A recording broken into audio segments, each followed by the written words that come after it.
صدر مجلس امیر جمعیت علماء اسلام خیبر پختونخوا،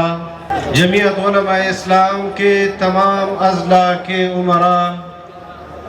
نظماء، عاملہ جات،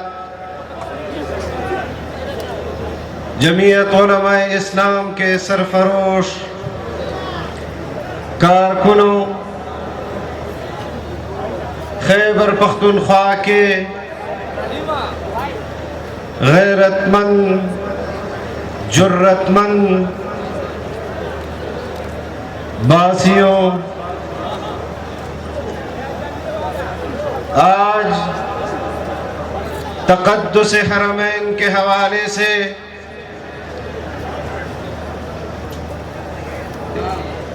اس اجتماع کا انعقاد کیا گیا ہے،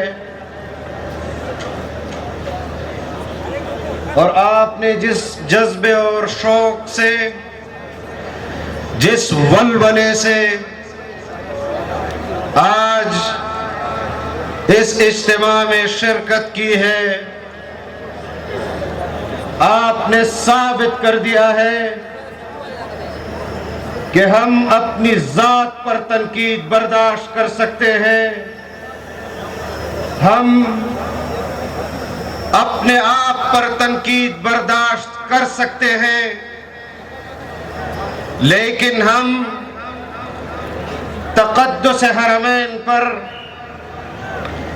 کسی قسم کی اگر اس کی حرمت میں کمی کی جائے گی، اگر ناموس صحابہ کی، ناموس رسالت کی توہین کا کوئی مرتکب ہوگا تو پھر خیبر پختونخوا کا مسلمان اس کے خلاف عالم جہاد بلند کر کے اس کے خلاف اپنا فیصلہ دے بھی چکا ہے، اور انشاءاللہ آج بھی اسی عزم کے ساتھ اس میدان عمل میں کھڑا ہے کہ ہم کسی قسم کی توہین کو برداشت نہیں کریں گے۔ میرے دوستوں اور بھائیوں، آج تفصیلاً خطابت ہمارے اکابر نے آپ کے سامنے کی ہے، اور انہوں نے آپ کو اس حساس مسئلے کے متعلق بیان فرمایا ہے، لیکن اس کے ساتھ ساتھ میں آپ پر یہ بھی واضح کر دینا چاہتا ہوں کہ جو لوگ اقتدار سے محروم کیے گئے ہیں، جن کو اقتدار کے محلات سے بے دخل کیا گیا ہے، یہ وہی لوگ ہیں کہ جن کا جذبہ اور خواہش یہ تھی کہ ہم نے جمعیت علماء کو اقتدار سے باہر نکالا، ہم 2028 تک حکومت بھی کریں گے، اقتدار میں بھی رہیں گے، اور یہ بھی کہتے تھے کہ ہم نے علماء کی سیاست کو دفن کر دیا ہے، علماء کی سیاست کو ختم کر دیا ہے۔ میں سلام پیش کرتا ہوں آپ کی اس کمٹمنٹ کا جو آپ کی اپنی قیادت کے ساتھ رہی، جس طرح پورے 4 سال آپ اپنی قیادت کی آواز پر لبیک کہتے ہوئے میدان عمل میں ان کے ساتھ رہے، آپ نے ثابت کیا اور انہوں نے تو ہماری سیاست دفن کی تھی، انہوں نے تو ہمیں سیاست سے بے دخل کرنا تھا، لیکن ہم نے ان کی حکومت کے اندر ان کی حکومت کو بھی گرایا، اپنی حکومت بھی بنائی، اور جب تک ہم چاہیں گے حکومت کریں گے، اور جب ہماری مرضی ہوگی پاکستان میں انتخابات کا اعلان کرائیں گے انشاءاللہ۔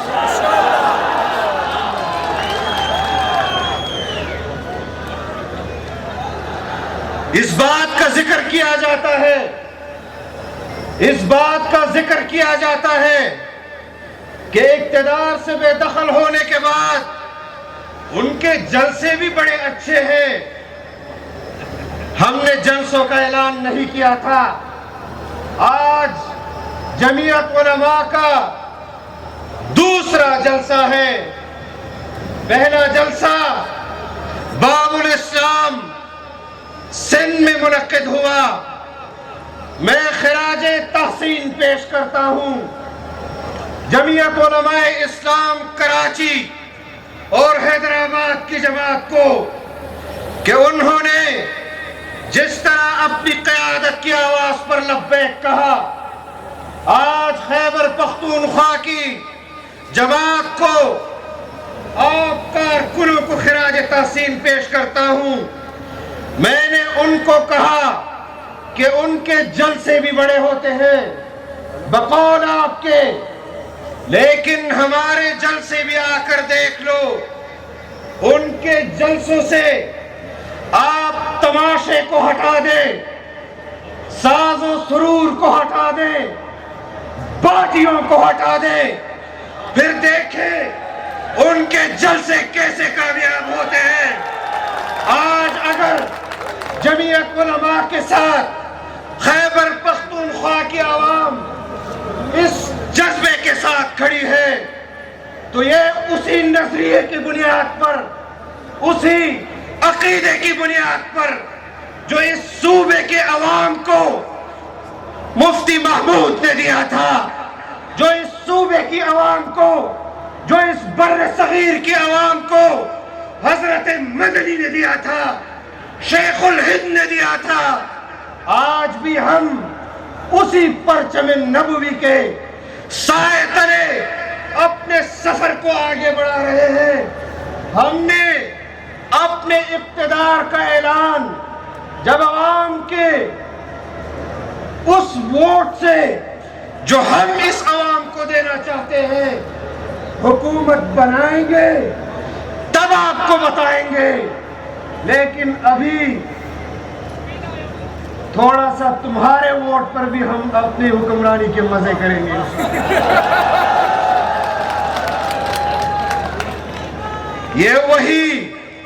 یہ وہی پارلیمان کا ووٹ ہے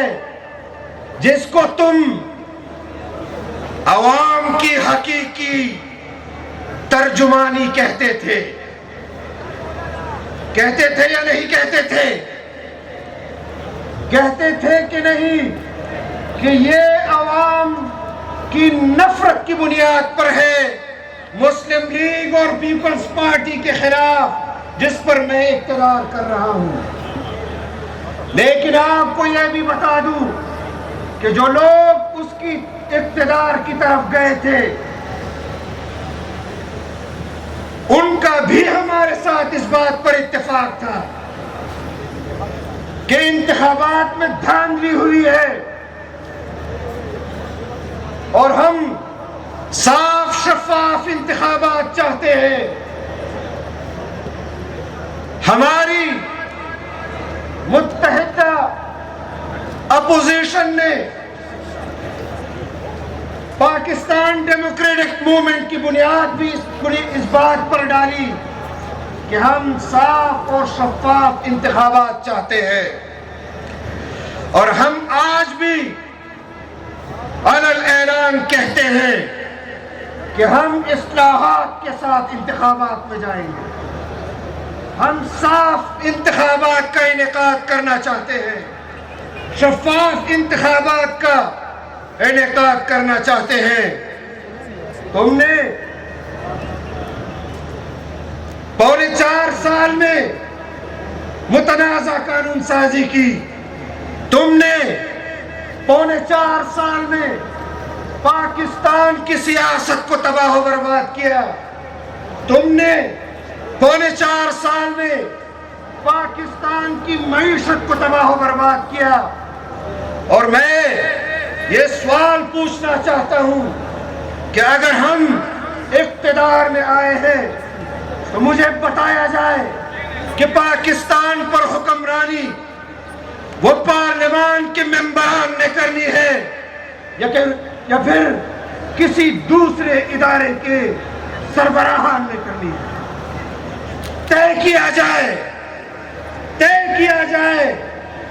ہم یہ بات تسلیم کرتے ہیں کہ پاکستان کی موجودہ حالت میں تنہا پاکستان کا سیاستدان اس کے معاشی بحران سے نہیں نکال سکتا۔ میں یہ بات تسلیم کرتا ہوں کہ موجودہ صورتحال میں پاکستان کا حکمران، پاکستان کا سیاستدان اس کی معیشت کو ٹھیک نہیں کر سکتا۔ لیکن یہ دعوت فکر دینا چاہتا ہوں اپنے سیاستدانوں کو بھی، اپنے اداروں کو بھی، کہ بہت ہو چکا۔ پاکستان کی عوام کے لیے متحد ہونا پڑے گا،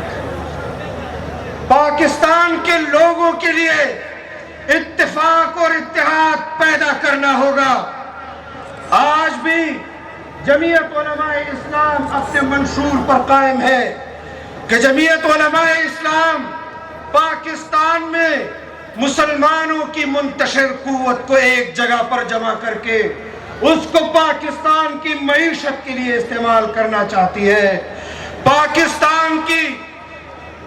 منتشر قوت کو جمع کر کے پاکستان کی خارجہ پالیسی کے لیے استعمال کرنا چاہتی ہے، پاکستانیوں کی منتشر قوت کو جمع کر کے امت مسلمہ کے لیے استعمال کرنا چاہتی ہے۔ آپ بتائیں، کیا آپ چاہتے ہیں کہ نہیں کہ پاکستان میں آئین کی بالادستی ہو، آئین قانون کی حکمرانی ہو؟ اگر چاہتے ہیں تو ہاتھ کھڑا کریں اور بتائیں ان لوگوں کو کہ جو مذہب کے نام پر اگر کوئی آواز بلند کرتا ہے اور ہاتھ میں بندوق اٹھاتا ہے، اس کے خلاف تو ادارے فوری طور پر متوجہ ہو جاتی ہے۔ میں ایک سوال آپ سے پوچھنا چاہتا ہوں کہ اس وقت صدارتی محل میں بیٹھا ہوا عارف علوی اور مراکن کے اندر صوفی محمد کے کردار میں کیا فرق ہے؟ وہ شریعت مانگ رہا تھا، یہ ریاست مدینہ مانگ رہا ہے، وہ اداروں پر تنقید کرتا تھا، یہ بھی اداروں پر تنقید کر رہا ہے، وہ پارلیمان پر ہنستا تھا، یہ بھی پارلیمان پر ہنستا ہے۔ اگر حکومت اپنی ذمہ داری پوری نہیں کرتی تو پھر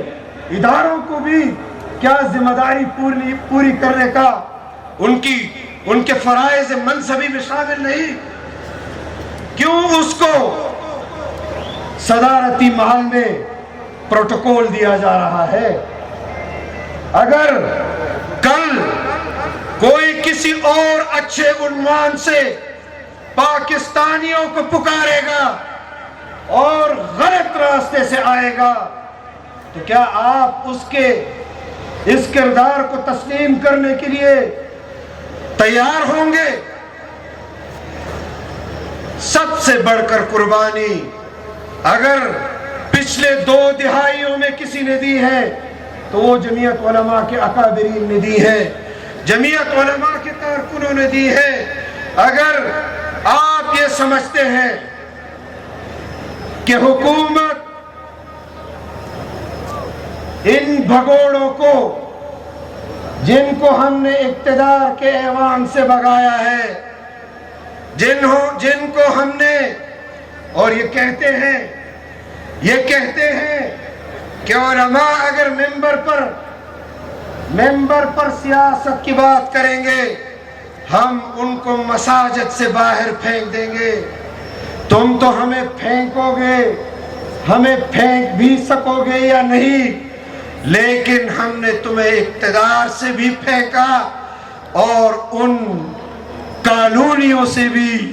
جن کالونیوں میں تم 10 سال کے لیے آئے تھے باہر پھینکا ہے۔ اور ابھی تو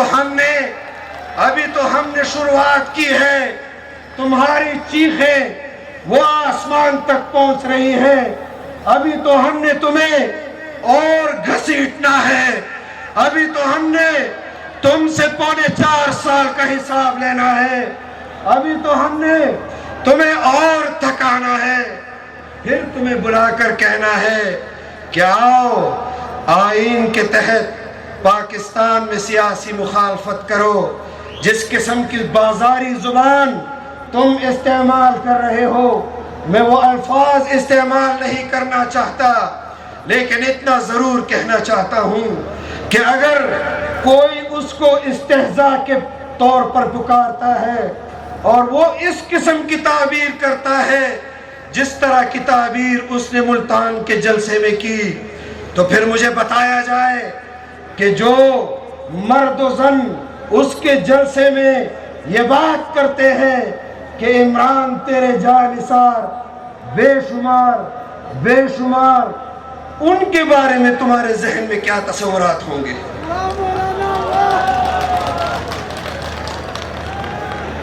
میں واضح طور پر خیبر پختونخوا کی غیرت مند عوام کو پکار کر کہتا ہوں، میں ان کو دعوت فکر دینا چاہتا ہوں کہ خدا را اس قسم کے کردار کے آدمی سے اور اس کے جلسوں میں اپنے نوجوان نسل کو بھیجنے سے روکو، اپنی خواتین کو اس کے جلسے میں جانے سے روکو۔ اس طرح کی ذہنیت کے لوگ جس نے پاکستان کی معاشرے کو بدبودار کیا، ہم اس کے خلاف اس محاذ پر آج بھی صفارہ ہے، اور آج بھی ہم اپنی قیادت سے عہد کرتے ہیں کہ انشاءاللہ آپ کی آواز پر ہم لبیک کہتے ہیں، لبیک کہتے ہیں، لبیک کہتے ہیں۔ انشاءاللہ ہم اپنی ذمہ داریوں کو پورا کریں گے۔ اور ایک آخری بات کرنا چاہتا ہوں پشاور کے لوگوں سے کہ انشاءاللہ اگر میں نے ہماری قیادت نے،